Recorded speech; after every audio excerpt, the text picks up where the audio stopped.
Okay. Anybody? Hi. There are a few of us here from the Board of Finance, and of course we're going to be starting on the town budget very soon. We know it's a tight year for the state. Can you give us a sense of what you think might happen with aid to municipalities? Well, I'm going to do my best to watch all the unfunded mandates for you. That's something.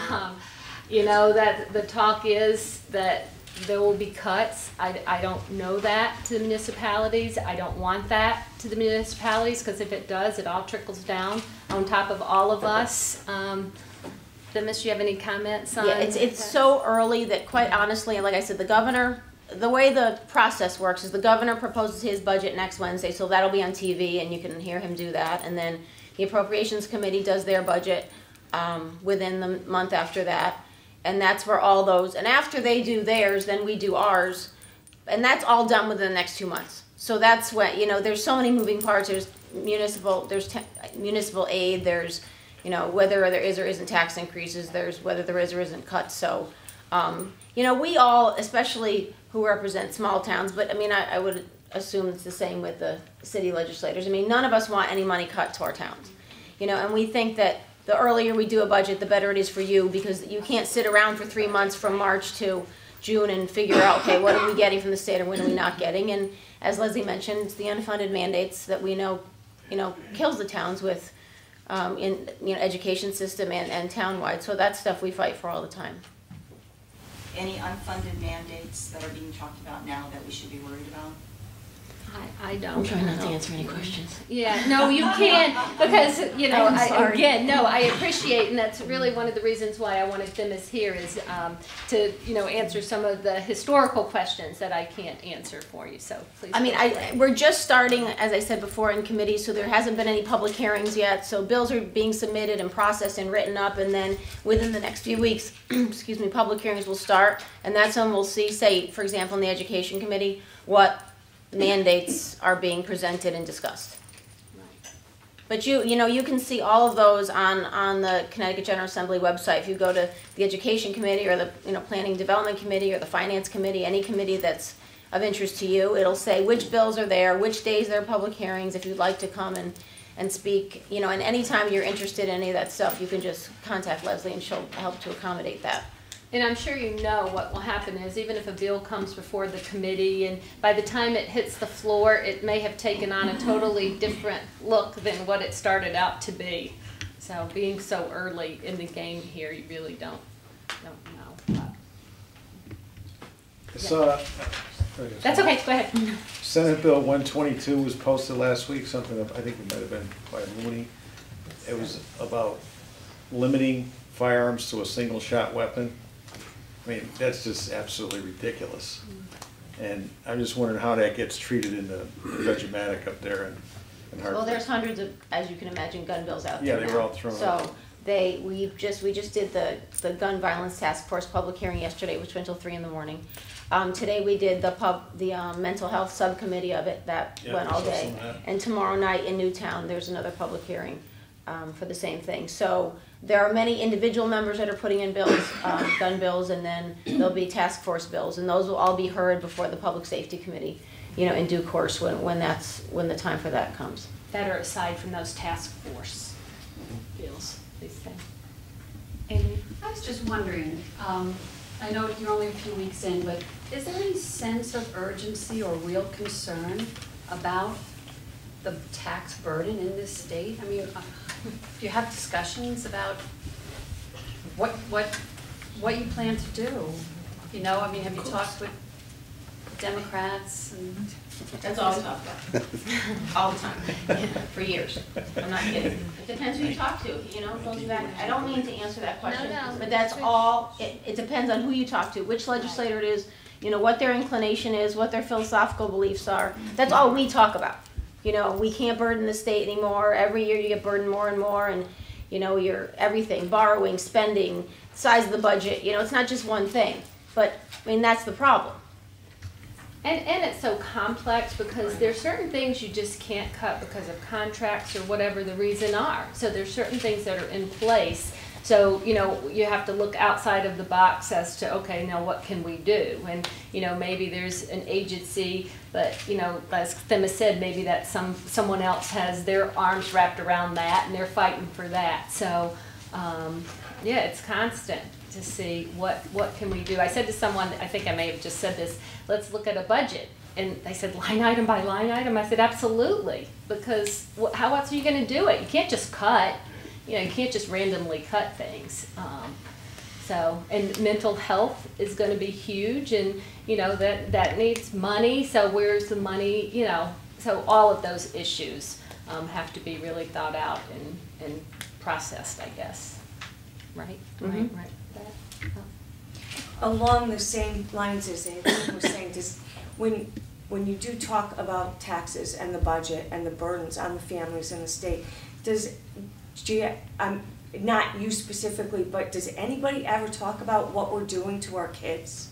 I mean, when I do my household budget every year, and I sit down with my husband at the end of the year, and his eyes glaze over, and I say, okay, this is what we did on this, literally line by line, I go over it with him, and again, his eyes glaze over, and when we're all done, I end up, you know, a couple lines we went over, you know, fixing the cars and this and that, but we saved money on groceries, don't ask me how, you know, and, you know, we make it all work in the end. Because it's not only us that we have to worry about, it's our kids. Does anyone ever talk about what we're doing to our kids? All the time. All the time. I mean, the agencies that, as Lezlye just said, that someone will wrap their arms around because they love that agency and they feel responsible for it. Do they love that agency more than their kids? I mean, you know, you ask 10 legislators that question, and obviously nobody's going to say, of course, we never think about the kids or what. But if somebody finds XYZ issue so important that they will fight to the death for that, and if that particular person has enough, you know, Clout or support? then that issue will probably go forward, and that's what it is. I wish that people looked at it more in that way, as you just mentioned, because it would probably allow them to make better decisions. There's several states in this country that are very nearly failed states. Illinois just got its credit rating downgraded. They're nearly bankrupt. California, I mean, they're on the verge of bankruptcy. New York State, they're collapsing. They're chasing out all their job creators. They're chasing out all their successful entrepreneurial people. Do you have a sense, either of you, how close are we to that? Are we nearing that Illinois, that California, that New York State? Are we teetering on that edge? I don't think that we're there, Yeah. you know, but the Are we problem. head in that direction? I mean, clearly, when you look at those numbers, I mean, just the stuff we've said tonight, when you talk about, you know, every year everything goes up and nothing seems to change, but, you know, I mean, there have been several different business polls and surveys, national ones that have been done, and Connecticut is always 45th to 50th, you know, and being business friendly. Now, we're not talking about the IBMs and the, you know, Diageos. We're talking about, you know, you guys and us, you know, mom and pops, people. You know, I think 70% of all businesses are people with 10 employees or under, or 5 employees or under. You know, and anybody who's had that kind of business knows you worry every week about your payroll. You worry about paying your employees, and then because you know those people have to feed their families and keeping the lights on and that kind of thing. And that's how we create jobs, and that's how we flourish as a state. It's not about saying, okay, well, this year we're going to have Senate Bill 1 and we're going to call it the Jobs Bill. You know, that's what the majority tries to do sometimes, but it's not. You know, government can't make jobs. People make jobs. Right. But I mean, I don't know the answer to it because I don't know where those states are specifically, so I can't say where we are in relation to them. I understand that you're on the Commerce Committee, and or is it a committee or subcommittee? I don't know. It's a committee. Committee, Yeah. okay. How are you going to handle your husband's wind tunnel business, wind farm business? As far as what? Well, if it comes up in front of Commerce, because I understand that they were interested in state subsidies of their wind farm business, Yeah. which I understand also got turned down in Colchester. Yeah, in and Prospect. voted down in Prospect. That won't But it's come gonna up. come up. To my knowledge, it won't come up in commerce. It's not a legislative, something that people would vote on. For me, if anything come up, or if anybody has a conflict of interest, you obviously, I would hope you would recuse yourself from any votes. Is there on that. any state regulation on when you recuse and when you don't? It's the vote. It's the vote that personally affects you.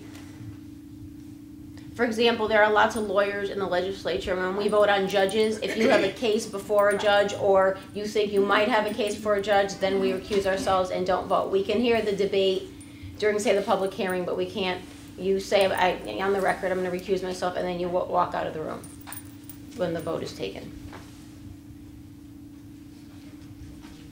You were next. I think we're all familiar with that homeless woman in Bridgeport who was charged with larceny for education for her son in Norwalk. I'm just curious, how come the cities and states do not go after the illegal immigrants for the first-degree larceny, conspiracy to commit first-degree larceny, illegal immigrants? Feeling education. Exactly. I mean, we have a homeless woman, she was charged, right, for the crime, but illegal immigrants, I mean, hence the word illegal, and last time I checked in my Webster dictionary means prohibited by law, are provided all these services. This is why our taxes are going out. People, I mean, money is going out more than people, we have people putting in. And the tax burden is increasing because of this. I don't agree with what the mayor of New Haven did, giving out cards, library cards, whatever. My grandparents were immigrants. They put on their boots with their straps, worked 2 jobs, came here legally and worked very hard. And I don't do now? not The illegals, they work very hard. Not all of The them. minimum wage. Not all, okay, so, and they're being provided services, and that's unfair to us Americans. I mean, that's obviously a huge. And what is your on some stand on level. illegal immigrants? Listen, my grandparents did the same thing. They No, came it's not a here. federal problem, it's a They state came here, they problem. learned the language on their You have to own, start they, depending you on know, the they federal. worked hard, they became citizens. You know, I believe in that, I believe that that's the American dream. My big problem is people that have come here illegally and then have children, and those children are kind of the victims. I mean, we had that problem at Amity a few years ago, I'm sure some of you remember that. Yes. Because those kids didn't do anything to get themselves born here, you know, so to be sent back to a country, so, and those have to draw those the line agents came somewhere. into Amity High School and You have dragged to that draw kid the right line. out of the school and took him back to wherever they were from. You know, so, I mean, I think It's a bad it's situation very for complicated, it's very complicated. I think that, you know, there's certain rights that people have being here. I mean, you wanna be here, you should be paying taxes and That's get a right. job and, you know, that kind of thing. I mean, I don't have the complete answer to it by any means, because we don't discuss that a lot here, but I just feel that, you know, we all, I mean, this is a melting pot, that's what this country is known for, and people wanna come here, I think that's great, you know, but just follow the rules. But exactly, because it's a slap in the face to our laws, actually. I mean, hence the word illegal. I don't know how anyone feels about that, okay? But it is a slap, and for us, especially our elected officials just turning or setting precedents, as in New Haven, that's unfair. That is very No, unfair. I agree. I mean, I don't agree with a lot of things that have been done. Like I said, I think anybody should be able to come here if they want to, just you follow the rules about being here. I advise that we should contact the governor in Arizona. Oh, that's Lessons- a model less- that I'd love to pattern myself after. Lessons learned. Lessons learned.